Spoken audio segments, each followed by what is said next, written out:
Mister Malik, Mrs Malik और architecture, वास्तुकार श्रीमान मलिक, श्रीमती मलिक और वास्तुकार तीनों नक्शे बनाने की योजना में लगे हुए हैं। ठीक है, वो नक्शा तो ये बना के लाया है, लेकिन नक्शा ये टेबल पर पड़ा हुआ है और इस टेबल पर जो नक्शा है उसमें ये सब अपनी अपनी राय दे रहे हैं। इस नक्शे में श्रीमती मलिक की अपनी राय होती है कि इसमें जो स्टोर रूम है वो बहुत छोटा है। स्टोर रूम कैसा होना चाहिए, थोड़ा बड़ा होना चाहिए, और स्टोर रूम बड़ा मतलब 10x8 के कमरे के समान होना चाहिए। वास्तुकार कहता है कि लॉबी नैरो सकड़ी रह सकती है, बोल कोई फर्क नहीं पड़ता। वो कहती है कि हमारी जो सासू माँ है बीइंग लिव, उनके जिंदा रहने तक उनके रहने के लिए काम आ जाएगा। ठीक है, और उनके मरने के बाद देखो इसमें दे रखा है my mother in law could use room present, वर्तमान में मेरी सासू माँ इसको उपयोग में ले सकती है, और उनके मृत्यु के बाद would be converted into store room, इसे स्टोर रूम में बदल दिया जा सकेगा।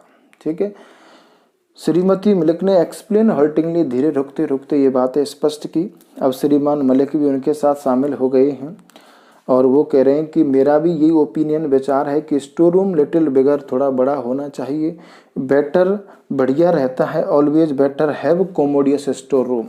स्टोर रूम का कोमोडियस होना, थोड़ा बड़ा होना स्टोर रूम का, ऑलवेज बेटर हमेशा बढ़िया रहता है। क्यों? वन, एक ही आदमी आसानी से बक्सों को इधर उधर रख सकता है और इसे साफ सुथरा रखना भी अधिक सुविधाजनक रहता है। इस प्रकार से यह डिसाइडेड, निश्चित हो गया था कि किचन के जो पास वाला कमरा है वो 10x8 के रूम में रहेगा। जो कोर्टयार्ड आंगन जो लॉबी है उसको थोड़ा सकड़ा रख दिया जाए तो इससे कोई फर्क पड़ने वाला नहीं है। All rest already provided plan, सारी जो प्लान्स थे, योजना थे, उसको कॉर्पोरेशन निगम में जमा करा दिया गया था। ठीक है, सबसे सहमति ली जा चुकी थी। इस प्रकार से अब श्रीमान मलिक तो नौकरी पर जाते थे। इस घर को बनवाने में जो सबसे ज़्यादा कीन इंटरेस्ट, गहन रुचि ली थी वो श्रीमती मलिक ने ली थी। वास्तुकार का काम समाप्त हो गया। हालांकि वास्तुकार ने थोड़ी सी पजल परेशानी महसूस की थी कि इतने बढ़िया अधिकारी की पत्नी की इतनी छोटी सोच कि वह स्टोर रूम को बड़े कमरा में बदलवा कर अपनी सास के लिए अलग कमरा बनवाना चाह रही है। वह अपनी सास से इस प्रकार की दूरी बनाना चाह रही है, तो इस सोच पर उसको थोड़ा सा प्रॉब्लम होती है। लेकिन बाद में वो कहता है कि ठीक है, स्टोर रूम बना देंगे, लेकिन आपका जो कोर्टयार्ड आंगन है वो थोड़ा छोटा रह जाएगा, वो कोई फर्क नहीं पड़ता। ठीक है, अब यहाँ से आगे की जो प्रोसेस है वो श्रीमान मलिक की ही चर्चा रहती है। मिस्टर मलिक तो नौकरी के चलते रहते, उनका तो इधर उधर ध्यान रहता नहीं है। ठीक है, अब श्रीमती जो मलिक है उन्होंने इस घर को निर्माण कराने में कीन इंटरेस्ट लिया है। ठीक है, Mrs Malik trying interest construction. ठीक है, कंस्ट्रक्शन मीन्स होगा निर्माण। इस घर के जो कंस्ट्रक्शन मीन्स क्या होगा, निर्माण में श्रीमती मलिक ने कीन इंटरेस्ट, गहन रुचि ली थी। गहन रुचि कैसे लिए इन्होंने? श्रीमती मलिक ने इस घर के कंस्ट्रक्शन मीन्स निर्माण में, हाउस कंस्ट्रक्शन, घर के निर्माण में श्रीमती मलिक ने गहन रुचि ली। कैसे ली थी कि वो सबसे पहले उस निर्माण स्थल पर आ जाती थी। She would standing site, site means होगा निर्माण स्थल। वह उस साइट, उस निर्माण स्थल पर अम्ब्रेला, छाता लिए हुए थ्रू आउट द डे, दिन भर वहाँ खड़ी रहती थी। थ्रू आउट द डे का मतलब क्या होगा?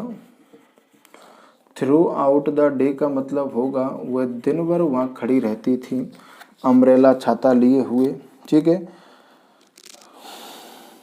हर चीज का वो क्या कर रही थी? सुपरवाइज्ड मीन्स निरीक्षण कर रही थी। हर चीज का निरीक्षण करने के लिए वह हाथ में छाता लिए हुए, हाथ में क्या लिए हुए? अम्ब्रेला लिए हुए वह दिन भर, थ्रू आउट द डे मतलब क्या होगा? दिन भर वह निर्माण स्थल पर खड़ी रहती थी। तो इस प्रकार घर के निर्माण में श्रीमती मलिक ने बहुत अच्छी रुचि ली थी। सुबह से वह सबसे पहले सबसे जल्दी वो निर्माण स्थल पर आती थी और हर आदमी के चले जाने के बाद वह वहाँ से जाती थी। ठीक है, दिन भर धूप में बरसात में छाता लिए हुए वहाँ खड़ी रहती थी। सबसे पहले वो वहाँ आती थी।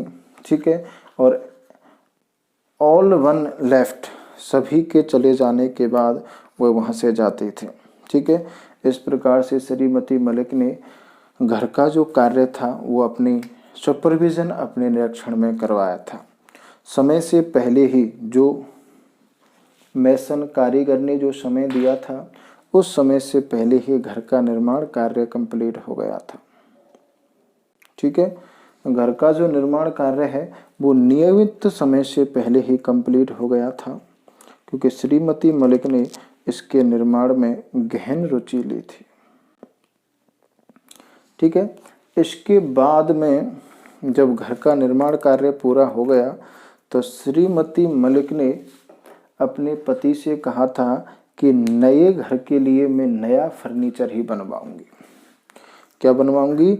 नया फर्नीचर। जैसा कि मैंने आपको बताया है, देखो मैं आपको एक पैराग्राफ पढ़ के सुनाता हूँ। 8 पेज पर दिया हुआ है। She would have standing side, वह निर्माण स्थल पर खड़ी रहती थी। Umbrella through out, with her umbrella, अपने छाते के साथ। थ्रू आउट द डे, दिन भर। शी सुपरवाइज एवरी डिटेल, वह हर चीज, प्रत्येक विवरण का निरीक्षण करती थी। टाइम शी वुड हैंड, वह समय समय पर बीच बीच में मेसन्स कारीगरों का और दूसरे लोगों का हाथ भी बटाती थी। अराइव कंस्ट्रक्शन साइट फर्स्ट, सबसे पहले वह वहाँ आती थी। After everyone had gone away, हर आदमी के चले जाने के बाद वह जाती थी।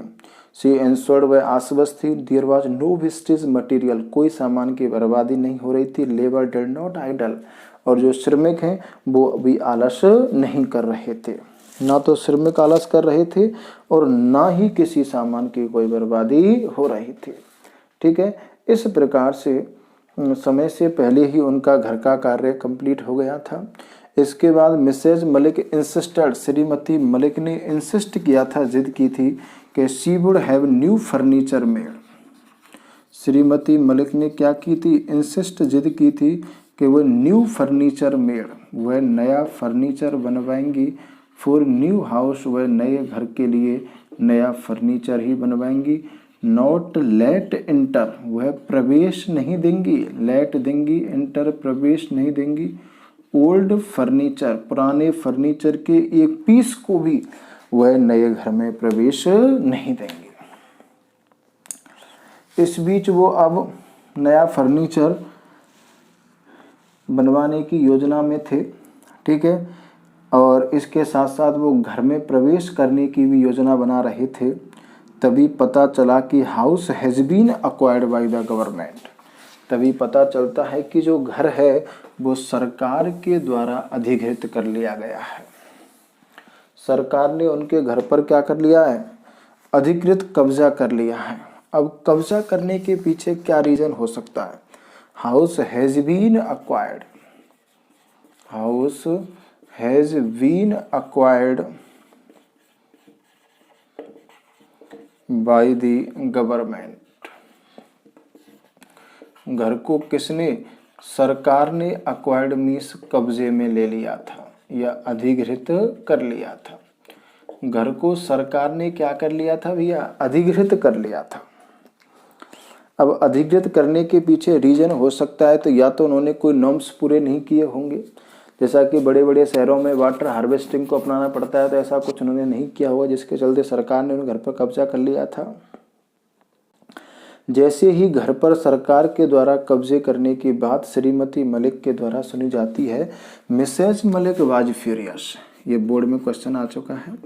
मिसेज मलिक वाज फ्यूरियस, श्रीमती मलिक क्या हो गई थी? फ्यूरियस मीन्स आग बबूला हो गई थी। क्यों? न्यू कंस्ट्रक्टेड हाउस नवीन निर्मित जो घर श्रीमती मलिक ने कीन इंटरेस्ट गहन रुचि के साथ बनवाया था, उस पर अब किसने अधिकार कर लिया था? सरकार ने अधिकार कर लिया था, और जिसके चलते श्रीमती मलिक का नए घर में प्रवेश का सपना चकनाचूर हो गया था। जो भी प्लान्स, जो योजनाएं घर के बारे में उसने बनाई थी, वो सारी योजनाओं को everything had to be forgotten, हर चीज को श्रीमती मलिक को भुलाना पड़ा था। अब इसी के साथ साथ श्रीमती मलिक का, वो श्रीमान मलिक का दिल्ली से ट्रांसफ़र हो जाता है। श्रीमान मलिक के दिल्ली से ट्रांसफ़र होने की बात पर श्रीमती मलिक खुश होती हैं। क्यों? अब वो कहती हैं कि जब हमारा ट्रांसफ़र हो गया तो अब मैं ज़्यादा घर को देख भी नहीं सकूँगी, और जब घर मैं ज़्यादा नहीं देख सकूँगी तो मुझे ज़्यादा घर की याद भी नहीं सता सकेगी। इसी बीच श्रीमान मलिक ने श्रीमती मलिक को बताया कि आपको ज़्यादा टेंशन लेने की ज़रूरत नहीं है, सरकार हमें हमारे घर का किराया देगी, रेंट देगी, क्योंकि घर तो हमने बनाया है, जगह हमने ली है, तो इसलिए सरकार हमें क्या देगी? किराया देगी। और सरकार के साथ हमारा केस जब तक चलता रहेगा तब तक सरकार हमें हमारे घर का बराबर किराया देती रहेगी। किराए देने वाली जो भारी भरकम किराया हमें सरकार के द्वारा प्राप्त होगा।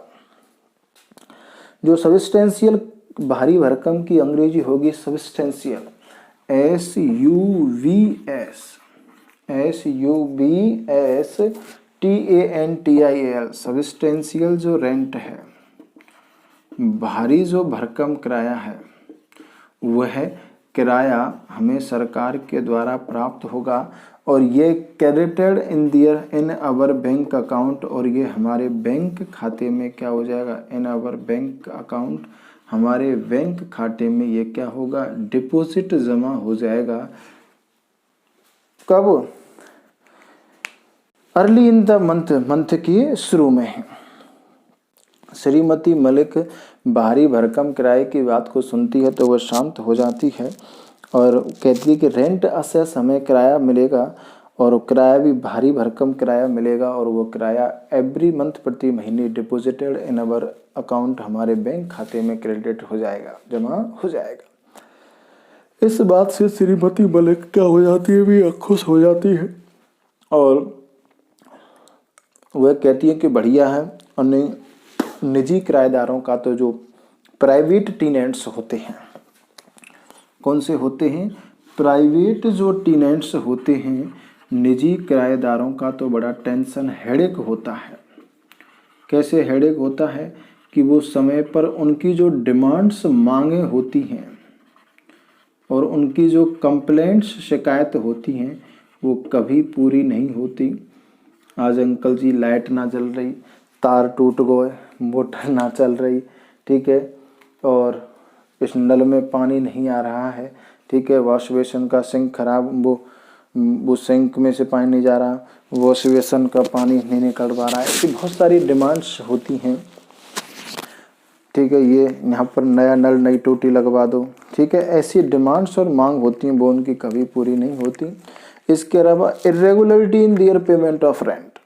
इरेगुलरिटी मीन्स अनियमितता रहती है पेमेंट ऑफ रेंट, किराए के भुगतान में भी उनकी अनियमितता रहती है कि मालिक ने पैसा ना दिए, साहब तनख्वाह ना मिली। इस प्रकार से सरकार के साथ किराएदारी में ऐसा कोई हेडेक नहीं होता, ठीक है।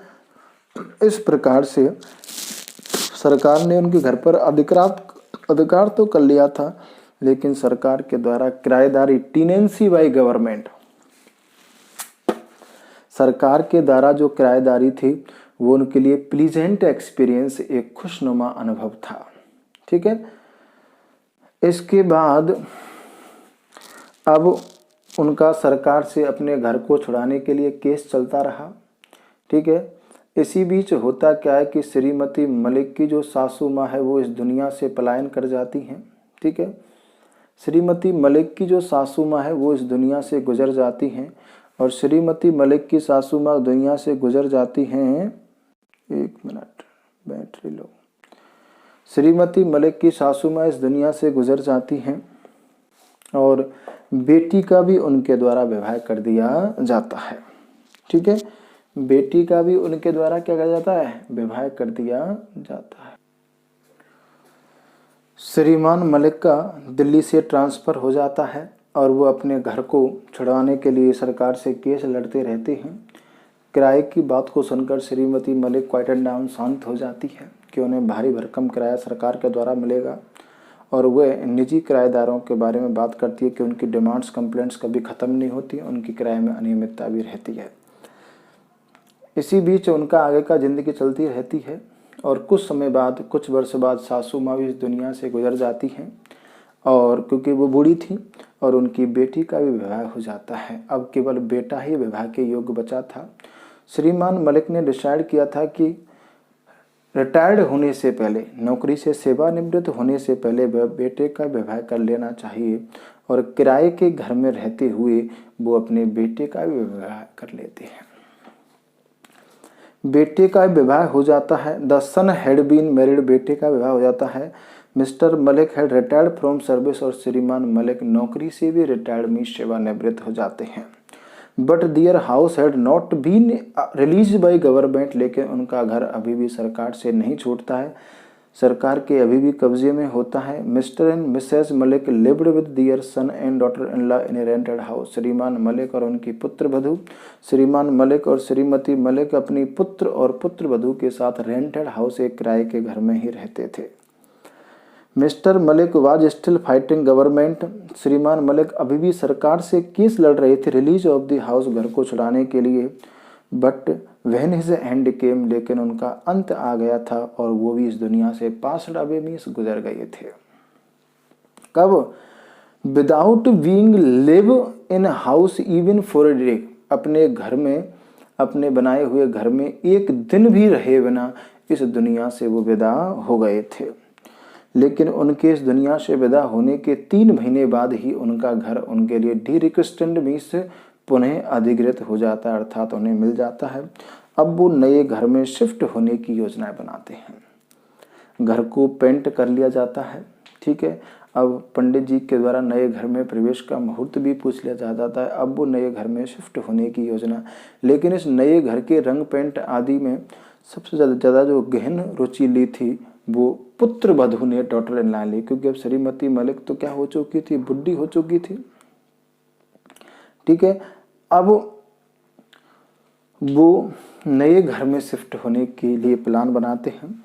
जैसा कि Monday was an auspicious day, सोमवार का दिन शुभ दिन था, लेकिन सोमवार के दिन सुबह से ही तेज वर्षा होना शुरू हो जाती है। काफ़ी समय तक इंतज़ार करते रहते हैं वर्षा रुक जाए, लेकिन वर्षा नहीं रुकती। डाउनपोर वाज हैवी, वर्षा की जो डाउनपोर बूंदें थी वो बहुत हैवी, भारी थी। जब बारिश नहीं रुकती है, हैवी होती है, तो अब बेटे का ऑफिस जाने का समय हो जाता है। सुबह 6 बजे से वर्षा होती 9:30 बज जाते हैं। बेटे का ऑफिस जाने का समय होता है। बेटा कहता है कि माँ कल शिफ्ट हो लेंगे या शाम को शिफ्ट हो लेंगे। माँ के द्वारा दिन में पता किया जाता है कि Monday was an auspicious day, सोमवार का दिन ही शुभ दिन है, तो शाम को वो घर में शिफ्ट होने की योजना बनाते हैं। एक टैक्सी उनके द्वारा किराए पर बुला ली जाती है, और टैक्सी हायर करने के बाद टैक्सी में थोड़ा बहुत सामान रखते हैं। फॉर्मल वे में, औपचारिक रूप में वो घर में शिफ्ट होने के लिए तैयार रवाना। बारिश में शाम तक बारिश होती रहती है, और बारिश के बीच ही वो घर में शिफ्ट होने के लिए चले जाते हैं। सीधे गाड़ी को पोर्च में खड़ा कर दिया जाता है, अपनी खुद की गाड़ी, और किराए की गाड़ी में सामान रख के ले जाते हैं। रास्ते में जब वो जा रहे थे, श्रीमती मलिक पीछे की सीट पर बैठी हुई थी, बेटा गाड़ी चला रहा था और बहू बगल में बैठी हुई थी। श्रीमती मलिक की जो बहू थी वो मॉडर्न फैशनेबल गर्ल थी, आधुनिक फैशन परस्त वाली महिला लड़की थी। वह अपने पति से अंग्रेजी में बातें कर रही थी।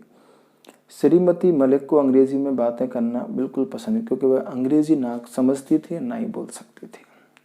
और सब चीज़ों में श्रीमती मलिक बहुत एक्सपर्ट थी, लेकिन यही पार्ट अंग्रेजी का ना सीखना उनका कमज़ोर रहा था, ठीक है। ये हिस्सा में, यही जगह पे वो गरीबी ही, और सब चीज़ उन्होंने बड़ी भांति सीख ली थी। यहाँ तक कि बॉल रूम डांस भी उन्होंने सीख लिया था। गोल गोल जो डांस करते हैं ना पार्टियों में, वो भी उन्हें आता था, लेकिन अंग्रेजी ना वो बोल सकती थी ना ही समझ सकती थी। तो इस प्रकार से अपनी पुत्र वधू के द्वारा अपने पुत्र से अंग्रेजी में बात करने को डिड नॉट लाइक, वो पसंद नहीं करती थी। इतना ही नहीं, जब वो जा रहे थे तो उनके पुत्र वधू के द्वारा रेयर व्यू ग्लास, जो रियर में पीछे की वस्तुओं को देखने का जो शीशा लगा रहता है गाड़ी में, वह उसको अपनी ओर मोड़ते हुए रिपेंटिंग हेयर लिप्स, वह अपने होठों पर लिपस्टिक लगा रही थी। श्रीमती मलिक को भी ये बात बहू की पसंद नहीं आई कि उन्हें अभी घर जाना है, और सिर्फ घर जा करके वो कहीं पार्टी में नहीं जा रहे हैं, अपने घर जा रहे हैं, घर जा कर के खाना खाना और सो जाना है। ऐसे में लिपस्टिक लगाने की क्या ज़रूरत थी। लेकिन आजकल की very strange modern girl today, modern आजकल की लड़कियां बहुत ही अजीब हैं। तो इस प्रकार पुत्र वधू का जो ये तरीका था अपने पति से अंग्रेजी में बातें करना, अनावश्यक रूप से लिपस्टिक लगाना, श्रीमती मलिक को पसंद नहीं था। श्रीमती मलिक पीछे गाड़ी में बैठे बैठे उन दिनों के बारे में बात सोच रही थी कि मैंने कितना कष्ट उठाया था इस घर को बनाने में। मैं सारे दिन धूप में वर्षा में छाता लिए हुए खड़ी रहती थी। मैंने एवरी ब्रिक मीन्स ईंट लेड माई आइज, अपनी आंखों के सामने लगवाई थी, बिफोर माई आइज। ठीक है, मेरे पति इस घर में बना रहे, एक दिन इस दुनिया से गुजर गए, मेरी सासू माँ गुजर गई, बेटी का विवाह हो गया। ठीक है, कितना मैंने कष्ट उठाया, कितना समय हमने इस घर में शिफ्ट होने के लिए खर्च किया है, कितने दिन बाद हमें अवसर मिला इस घर में रहने के लिए। ऐसी बातों में वो व्यस्त थी। ऐसे में वो घर पहुंच जाते हैं। हड़बड़ाहट में दोनों पति पत्नी, पुत्र वधू और पुत्र गाड़ी में से निकल के घर में प्रवेश कर जाते हैं। लेकिन वो माँ के लिए गाड़ी का दरवाज़ा खोलना भूल जाते हैं और माँ विचारों में खोई हुई रहती है। पुत्र वधू के द्वारा अंदर जाकर के लाइट जला दी जा जाती है। जैसा कि वास्तुकार ने जब ये घर का नक्शा बनाया था तो उस नक्शे में एक महिला का चित्र भी बनाया था। उस वास्तुकार ने महिला का चित्र, गृह मालकिन का चित्र बनाया था और उस घर का पूरा नक्शे में पेंट भी किया था कि पूरा घर बनने के बाद इस प्रकार से, इस रंग से रंगे होने पर ऐसा सुंदर दिखाई देगा। उसमें एक मार्बल के खम्भे से एक महिला का सटा करके चित्र भी उसने रखा था। जो महिला मैरून कलर की साड़ी पहनी हुई थी और शायद उसने ऐसा सोचा होगा कि गृह मालकिन जो मिसेज मलिक है वो भी मैरून रंग की साड़ी पहनती होंगी, लेकिन वास्तव में मिसेज मलिक मैरून रंग की साड़ी नहीं पहनती थी। उससे पहले जब मिसेज मलिक उस घर के नक्शे को देखती थी तो उसमें जो महिला मैरून कलर की साड़ी पहनी हुई थी तो वास्तव में इस चित्र उसने मिसेज मलिक जैसा ही बनाया था। श्रीमती मलिक सोचती थी कि जैसे मेरे घर में बहू आएगी तो मैं बहू को दिखाऊंगी कि देखो मैंने इस घर को बनाया है और मेरा चित्र भी इस घर में लगा हुआ है। लेकिन ऐसा हुआ नहीं, और क्योंकि घर अब तक सरकार के कब्जे में था, अब उनके कब्जे में आया था और अब इस घर में पेंटिंग सारा काम, नए फर्नीचर का ऑर्डर, सारी चीज़ बहू के द्वारा की गई थी। बहू ने अपने हिसाब से ही उस पर रंग करवाया था और वो चित्र अब श्रीमती मलिक का नहीं, अपनी बहू के हिसाब से एडजस्टेड था। बहू उस चित्र के सहारे, जहाँ वो चित्र लगा हुआ था मार्बल के पेड़ के सहारे, वहाँ जाकर के खड़ी हो जाती है। हेयर डू, बालों का एक जोड़ा था, वो बालों का एक जूड़ा था, उस जूड़े तक उसकी साड़ी थी। उस साड़ी को बगल में जूड़े से ऊपर रखते हुए वह उसके बगल में खड़ी हो जाती है और वह चित्र और उसकी बहू एक जैसी ही प्रतीत हो रही थी। काफ़ी देर के बाद उन्हें याद आती है कि माँ तो घर में गाड़ी में रह गई। अब वो जाकर के गाड़ी में से माँ को लेकर के आते हैं। माँ कहती है कि बेटा अक्सर शाम को जब मैं गाड़ी में यात्रा करती हूँ तो मेरी आँख लग जाती है, जबकि ऐसा कुछ नहीं था। वो बात को दबा रही है, वस्तुतः वो विचारों में खोई हुई थी और वो उसे निकालना भूल गए थे। सारे घर की लाइट जलने के बाद नौकरों के द्वारा टेबल पर खाना लगा दिया जाता है। टैक्सी वाले को टैक्सी का किराया देकर वह चला जाता है। घर में सामान रख दिया जाता है। भोजन करने की तैयारी होती है। बेटा माँ को सहारा देते हुए अंदर लाता है। माँ कहती है कि बेटा मुझे नींद आ रही है, मैं परेशान हूँ, मैं भोजन नहीं करूँगी। बेटा बोलता है कि माँ भोजन लग गया है। बोले नहीं, मेरी इच्छा नहीं है। तभी बहू कहती है कि ठीक है, इच्छा नहीं है तो इनको आप अपने कमरे में, इनके कमरे में ले जाओ। बोले आप रहने दो, मैं इन्हें इनके कमरे में छोड़ाऊंगी। और बहू सास का हाथ पकड़ करके और उस मिसेज मलिक, अब सास है, श्रीमती मलिक को वह बहू उस 10 बाई 8 के कमरे में ले जाती है। और जैसे ही श्रीमती मलिक को 10/8 के कमरे में बहू के द्वारा छोड़ा जाता है, कहती है कि माँ यह कमरा आपका है। और जैसे ही मिसेज मलिक को किसके द्वारा, डॉटर इन लॉ, पुत्र वधू के द्वारा किस में छोड़ा जाता है, 10/8 के कमरे में छोड़ा जाता है, तो श्रीमती मलिक के दिमाग में वो सारी पुरानी योजना आ जाती हैं कि इस कमरे को तो मैंने अपनी मदर इन लॉ, अपनी सासू माँ के लिए बनवाया था, लेकिन मेरी सासू माँ इस कमरे में एक दिन भी रहे बिना इस संसार से विदा हो गई थी। बहू चोट की मार है और सास से कहती है कि माँ वैसे तो घर सब कुछ बढ़िया बनाया हुआ है, लेकिन इसमें स्टोर रूम छोटा है। जबकि स्टोर रूम तो बोले स्टोर रूम नहीं है, हाँ सॉरी स्टोर रूम नहीं है, इसमें एक लाइन दी है, लास्ट में आपको पढ़ के सुनाता हूँ। I thought it could be, हाँ, house is otherwise very well planned, हालांकि घर को सुनियोजित तरीके से बनाया गया है, लेकिन इसमें लेक ऑफ स्टोर रूम, लेकिन इसमें स्टोर रूम की कमी है, अर्थात स्टोर रूम नहीं है। स्टोर रूम तो 10/8 कमरा ही तो था, लेकिन उसने अब ये सास के कमरे के रूप में दे दिया है, इसमें स्टोर रूम नहीं है। मिसेज मलिक ने जैसे ही इस बात को सुना, श्रीमती मलिक एक दुख के समुद्र में, दुख के गहरे कुएं में डूब गई थी। मिसेज मलिक हर्ड, श्रीमती मलिक ने इस बात को सुना, सी फेल्ट, उसने महसूस किया कि she was sinking deep and deep into bottomless well, मानो वह एक पैंदे रहित कुएं में लगातार डूबती हुई चली गई हूं, अर्थात वह एक दुख के एक बहुत बड़े गहरे कुएं में डूबती हुई चली गई थी। अर्थात श्रीमती मलिक ने जो कमरा अपनी सास के लिए बनवाया था, आज उस कमरे में श्रीमती मलिक को स्वयं को रहना पड़ रहा है। तो as you sow shall you reap, जैसा आप बोओगे वैसा ही काटोगे। श्रीमती मलिक ने ही 10/8 के कमरे के बीज बोए थे। As you sow shall you reap, जैसा आप बोओगे, ठीक है। इस कहानी में बताया गया है as you sow shall you reap, as you sow, जैसा आप बोओगे, सेल यू रीप, वैसा ही आप काटोगे। श्रीमती मलिक ने ही 10/8 के कमरे के बीज बोए थे, जो बीज बोएगा वही काटेगा, तो उस 10/8 के कमरे में श्रीमती मलिक को ही रहना पड़ा था। जबकि वस्तुतः श्रीमती मलिक अपनी सास को इस कमरे में रखना चाहती थी, और अंततः किसको रहना पड़ा था, श्रीमती मलिक को। तो इस कहानी का जो एंड है, अंत है, वो इस बात की हमें सीख देता है कि जैसा आप बोओगे वैसा ही काटोगे, ठीक है, जैसा आप बोओगे वैसा ही काटोगे। श्रीमती मलिक ने 10/8 के कमरे के बीज बोए, और वह इस कमरे में अपनी सास को रखना चाहती थी, लेकिन समय का ऐसा चक्र था कि सास न रहकर स्वयं श्रीमती मलिक को इस कमरे में रहना पड़ा था। ऐसा इस कहानी में दिया हुआ। एक बहू थी, एक सास, 3 पुत्र वधू, मतलब बहू की सास और सास की सासी, ददिया सास। ददिया सास को वो सास, बहू की सास, एक खप्पर में रोटी देती थी, भोजन। वो थोड़ी सी बुढ़ापे में थोड़ा सा आदमी थोड़ा सा गंदा रहता है।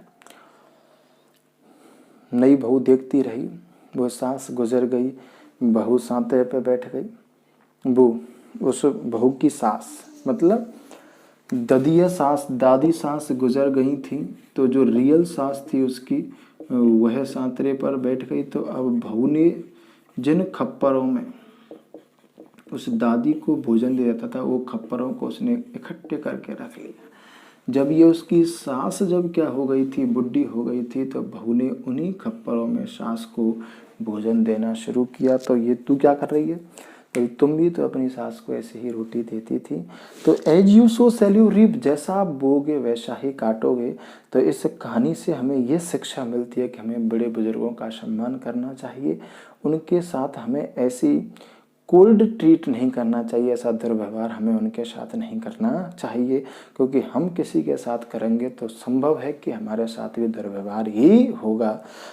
तो ऐसा मलिक्स, एक नाम आएगा मलिक्स। मलिक्स का मतलब होगा मलिक परिवार। मिस्टर मलिक और मिसेज मलिक्स मलिक दोनों का जो परिवार बनेगा वो मलिक से बनेगा, अर्थात मलिक परिवार।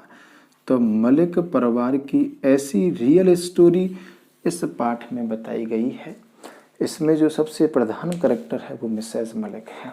ठीक है, तो ऐसी कहानी 10/8 के कमरे की, इस कहानी के आपको हम क्वेश्चन आंसर एक पीडीएफ बुक डाल देंगे, आपको क्वेश्चन आंसर आप लोग लिख लेना। ठीक है, thank you, have a nice day.